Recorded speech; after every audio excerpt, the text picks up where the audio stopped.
This Holy Wednesday, a surge of passengers is expected at transportation hubs as many Filipinos prepare to observe Holy Week. Let's take a look at the situation at a bus terminal in Cubao, Quezon City. Our multimedia reporter Dayan Sampang is reporting live. Dayan? Neil, as many Filipinos will be observing the Holy Week, the National Capital Region Police Office has not observed any direct threats to security here in Metro Manila so far. That's the assessment of NCRPO Director Major General Anthony Aberin as he inspected several bus terminals this morning, including the PITX and the five-star terminal here in Quezon City. As Aberin says that the situation has been generally peaceful here in the metro, he advises the public, especially the passengers, to secure their houses and belongings. Meanwhile, several bus terminals here in QC are expecting the influx of passengers today as the Malacanang implements a half-day work arrangement for government offices. According to the Victory Liner, they are expecting the peak of passengers tonight. The terminal has recorded 3,200 passengers so far, from 1 a.m. to 10:30 a.m. with 65 buses, which is the most passengers it has recorded since the start of the Holy Week. Meanwhile, the Alps bus terminal says that the most number of passengers are expected this afternoon. It has recorded 962 passengers so far since its first trip at 2 a.m. today. Based on observation, long lines await passengers at the terminals, especially here in Cubao in Victory Liner, Super Lines, and five-star terminal here in QC.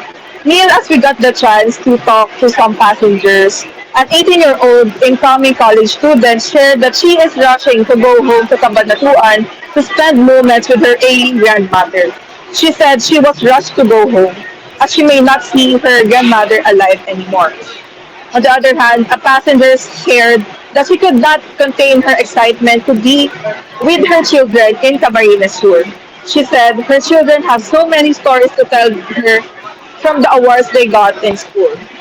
And to ensure a hassle-free travel this Holy Week, make sure to plan your itinerary, arrive on time at your designated terminals, secure your belongings, and stay hydrated during this humid weather.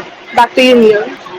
Ongoing talaga yung operations dyan, tuloy-tuloy, may mga announcements from time to time. Pero on your observation, kasi nga, as I mentioned kanina, napakainit ng panahon, probably it's very uncomfortable to wait doon sa mga bus bago pa bumiyahe, no? Sapat naman ba yung mga upuan na nandyan? Meron bang proper ventilation? May mga electric fan ba na nakapwesto dyan para sa comfort naman ng ating mga publiko?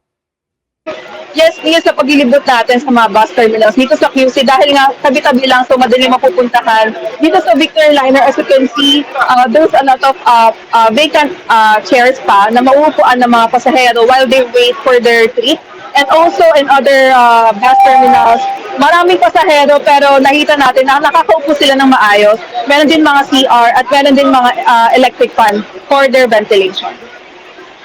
Dayan, sa pag-ikot-ikot mo dyan, meron ka bang mga, may mga na-share ba sa'yo ng mga polisiya na ini-implement dyan in light nga nitong mataas na presyo ng langis? Because doon sa PITX mo, ang sistema is hindi mo na umaalis yung ilang mga bus hanggang talagang mapuno pa yung mga sasakyan just to maximize yung espasyo at siguro yung income na rin ng mga drivers na in light nga nitong mataas na presyo ng langis. Dyan sa mga iba't ibang bus terminals dito na bisita mo, meron mga klaseng polisiya na ini-implement? Tama nga, no? Dito sa Victory Liner, kanina may mga dispatcher or yung staff dito sa terminal na nagsasabi na ina-announce sa mga pasahero kung pwede na silang umakyat sa mga buses. Na pansin natin kanina for the 1 p.m. Lingayen Days, pwede na raw pumunta sa mga buses ang mga pasahero. Ngunit nakita natin na open pa rin ito at open pa rin ang compartments sa ilalim kung saan pwede maglagay ng mga bagahe nila.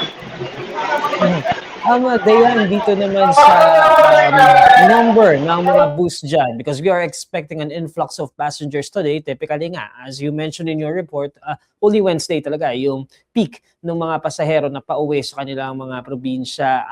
May sapat ba na mga bus dyan sa iba't ibang mga terminal? Because again, in light doon nga sa mataas na presyo ng langis, baka nagbawas ng mga biyahe dahil may mga super siguro na ayaw munang bumiyahe kaysa doon sa may uwi na lamang lang, maliit na kita o kaya for some nga, baka wala pang kitain.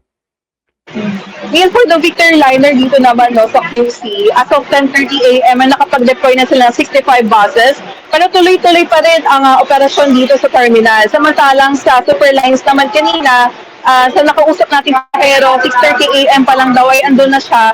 Ngunit naubos na siya ng slot, so ang ticket niya ay for 8:30 p.m. na ngayong gabi. Napansin natin na tuloy-tuloy ang operasyon for Superlines kanina as of 11 a.m. 4 na buses pa lang ang nade-deploy nila.